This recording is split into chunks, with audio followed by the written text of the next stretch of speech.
These are some of the Dark Age landmarks of Kingsbury Episcopi in Somerset. They were written in a 15th century hand, so they've had a Middle English update. This Sinden da Landgemere at Kungesbury.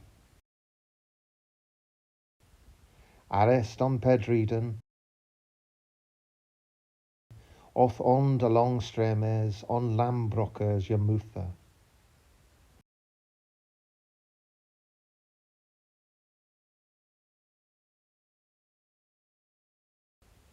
Off on de long Lambrookers to Shepton Yamera. To their three res diker, adun there to their a lacker. On lonker there a diker, adun to Fowlenbrocker.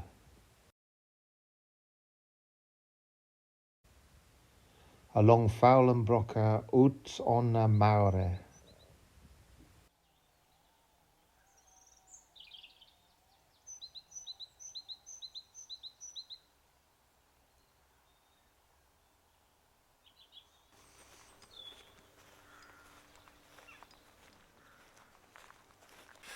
The sun has got his hat on, hip hip hip hooray.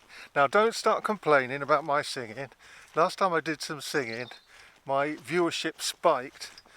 So, you perverts. So, yes, I'm not declaring spring on the 28th of February. It most certainly is spring-like weather. And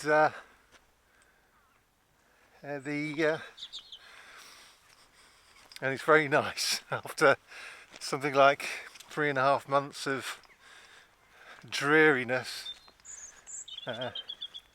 It's coming back. The glory of the English summertime is on its way back. But yes, I'm in Kingsbury Episcopi, and that name tells us a couple of things about the English realm.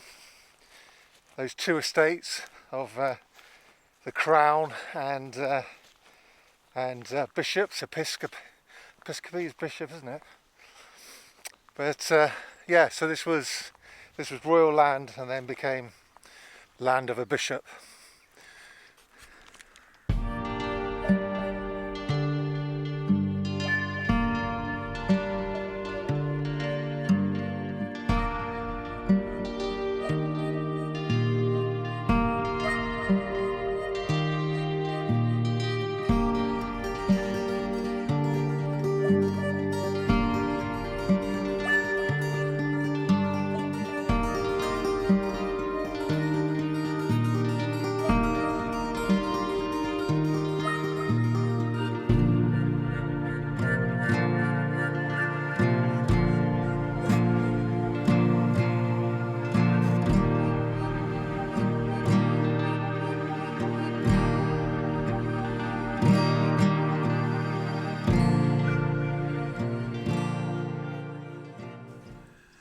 This is Kellandine.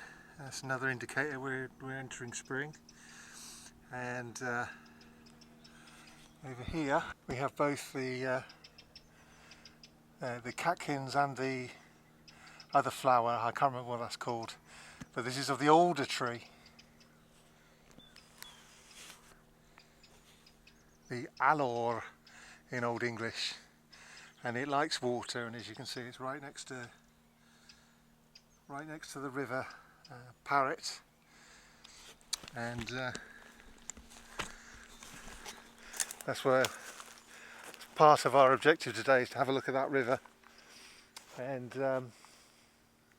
it's quite a nice one. It's bigger than I thought, and it goes all the way to Bridgewater, and it was navigable by, I don't know whether ship, but certainly boat from the port of Bridgewater up to Langport, and which is not too far away from here. So it's been a sort of trading spine a trading route since ancient times. So we're on the Somerset marshes. So this is low-lying land. It may very well be below sea level around here, and it is the local name for it is moors, which is different from the northern meaning of and the modern day British English meaning of moor of being highland, sort of heathland. But this is the moors in down south up until about 100 years ago were wetlands next to rivers, and there are a few hills around. Mostly it's flat, and it was traditional flooded. This is where Alfred the Great went to hide from the Vikings when he had his arse kicked by the Vikings at Chippenham. And this is so it would have been, you know, during the winter it would have been much more wet than this. You can see during the Middle Ages and later that this river, these banks were built up to stop it flooding the land. So the water would rush down from the hills, fill up the river, and then burst its banks. So you can see where it's slightly raised here. It's much more raised on the other side. I hope you can see that. But the higher ground around here, the names of the settlements on that higher ground are called, have EY on the end without an L. And that tells us that is Old English for island, Ia, and that becomes E. So we have Thorney, which I haven't checked yet, but just off the top of my head is probably the island of the Thorn or something like that. Muchelney, haven't got a clue, well, apart from the island part on the end. And we have the very cute Horsey, and that's the island of the horse. And I think there's more than one Horsey in this district. But this is, I just wanted to show you that this is wetland, and contrary to what I was saying in a previous video, that it has been a steady progression of human beings mastering the landscape. It's actually been phases of drying out the land, flood prevention, then collapse, and then it all becomes flooded again, then it's rescued again, then it's flooded again, and it's rescued. I misled you in this idea that that Britain is a progressive, as a polity, as a progressive idea. In some areas it is, but not when it comes to these marshlands.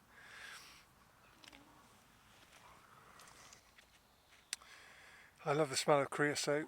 As the sun warms up posts around here, you get this, the creosote starts to melt. And it's a banned substance these days, so you don't smell it all that often.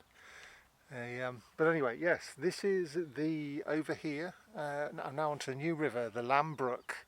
Well, it's a brook. It's got the name there, and we know it's even if we didn't have a Saxon charter and history and so on, we'd still know it was the Lambrook because there's two villages along here called Lambrook, west and east, I think.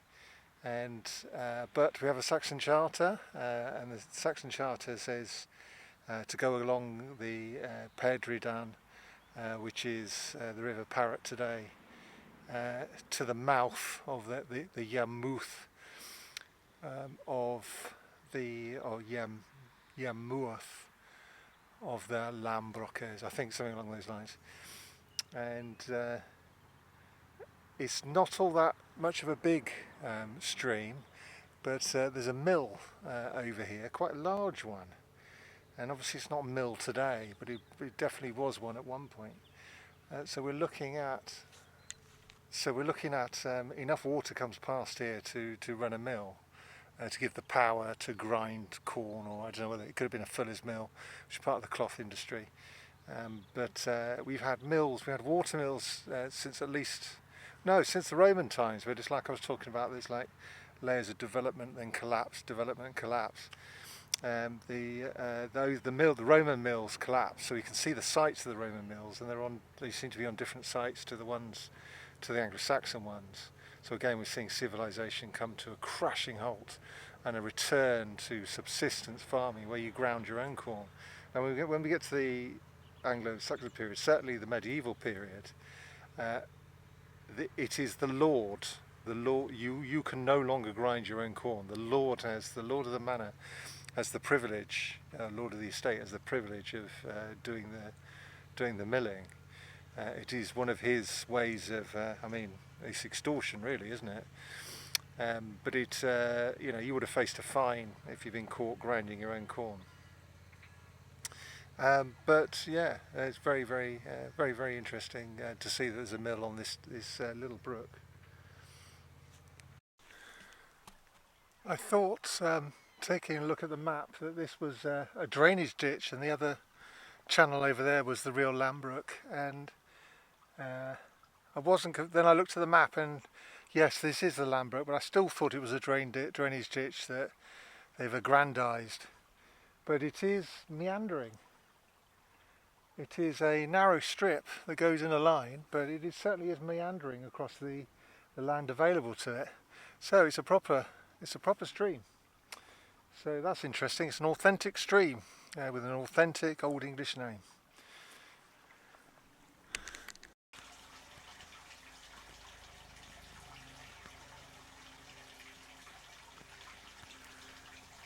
This hedge has been laid.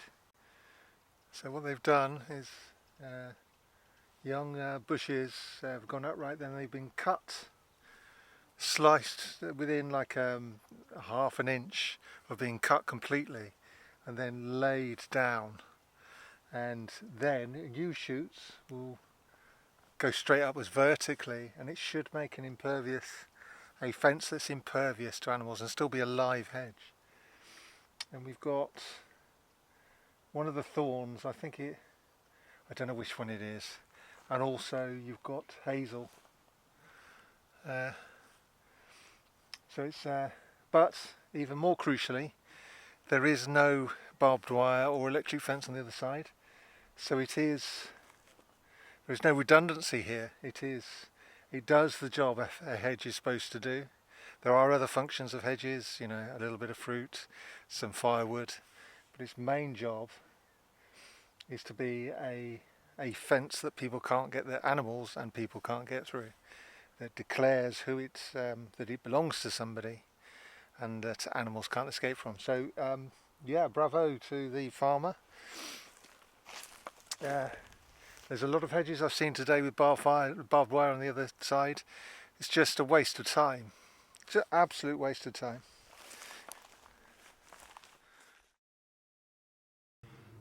So one of the themes running through my videos is that the idea there is continuity to the British polity, to the idea of British governance and culture that has survived from the Bronze Age until the present day. Something, not a massive amount, but there is a thread. And that's something that I've been pretty keen on, and I've followed followed that thread for quite some time. But I couldn't find very much for Somerset. There was a little bit, but I found more. Remember, place names are the signposts to the past. They tell us, individually they tell us very little. This is Bob's farm, that sort of thing. But if you put all of it together, all the information you can, it gives you, it paints a picture of Dark Ages Britain, which in turn takes us closer to prehistory. So you will, amongst those Dark Age names, you will see Welsh, Romano-British, prehistoric names for rivers and so on. But you occasionally get settlement names. Now settlements, because they are prestige, when the English got here, the Anglo-Saxons, they immediately renamed everything they could, because Athelred, when claiming an estate, wanted it to be named after him, or whoever that Germanic invader was. So loads of settlement names get changed. But in the southwest, now I don't find very much in Somerset, but I do find in Wiltshire, bits of Hampshire, Dorset, Devon, I find names that retain their Romano-British prehistoric names in some form, or an echo of it. So Exeter, if we remember the river that the Exeter is on, the Ex, was called the Isk or Iska by the Welsh who owned it before the English got here. So if you think of Exeter as Iska, when you hear that the people who were here before the English called Exeter Caer Wisk, you can hear the echo of the past in that name. So Caer means castle, Welsh for castle, I believe it's castle, something like that, correct me if I'm wrong. But that Wisk is the Iska. So Exeter retains a Romano-British prehistoric name that goes back way back. Now, but in Somerset I can't find very little. So these are so by showing this I can show continuity from the deep past. Less so in Somerset. And then somebody commented to say, well, no, there's an awful lot of Romano-British Welsh names in Somerset. Well, they have been recorded. They've been recorded in a few documents, but most of them haven't made it into our present day in some form. They've just been lost, which suggests that they weren't strong enough culturally to hold on to their values, hold on to the things that they cared about when the English came. So the idea that Somerset was it doesn't entirely defeat the idea, it's just one piece of evidence, but it suggests that they were given a hard time. Now, in a way that Dorset, Devon and parts of Wiltshire and so on are managed to retain their names for things, some of their names for things. But we do know some Welsh names, so Selwood was quite more, and the guy who's commented mentioned that in another video. It hasn't survived. It's only survived in a document from the Dark Ages. Nobody's said that who's lived there since then. You know, there's a place called Elborough, which has got a Sedern, I think it is, or Kedern, or Chedern, very close to where I was doing the videos about Banwell. But Elborough is definitely an English name, and it means probably the barrow of the elder, something like that. And the Welsh word doesn't mean that. So so Asa. I'm going through Asa's life of Alfred now. Asa was a Welsh native speaker, a Welshman, and he tells us the pre-English names for places. I'm going through there now, cutting. I'm next to South Hay Farm, and I've got no old documents to tell me for sure, but I think what you're seeing is a hedged enclosure to the south or something. So it's not. We're right next to Lambrook, West Lambrook, I think, which means that this estate didn't belong to the village of West Lambrook, because otherwise it would have been North Hay. So Hay is French, and Middle English for hedged enclosure comes from Hagen and the French Heyer and the Old English a hedger. But the Haga and the Hagen are a polygon rather than a line. So so they enclose something. So this is in many ways, think of a whore as a privatised area. It belongs to one person, not a community, not a lord, not the lord of the manor, but well, maybe it could have been the lord of the manor, but it would be his private area. So we've got a word that means hedge. Can we say anything about the hedges hereabouts? Now, I'm on the public footpath next to one hedge, and I've got 4 species here. I've got elder, Ellen or Elabam in Old English. We've got 2 thorns, blackthorn and whitethorn. Blackthorn is the slow, slach in Old English, and the white thorn is the hawthorn, which also means hedge. It's the it's the same haw. It's haw and hay. It's the same thing. And so what we've got, and also the ash in Old English.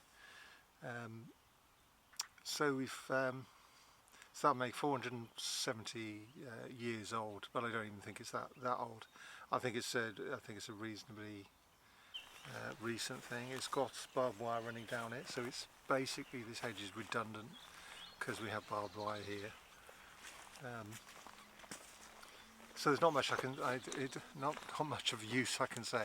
But what I'm doing is, if I come across an old word that tells me something to do with hedges, I'll stop and count species, and hopefully there'll be it's something to think about. So hopefully give us some insight into this landscape.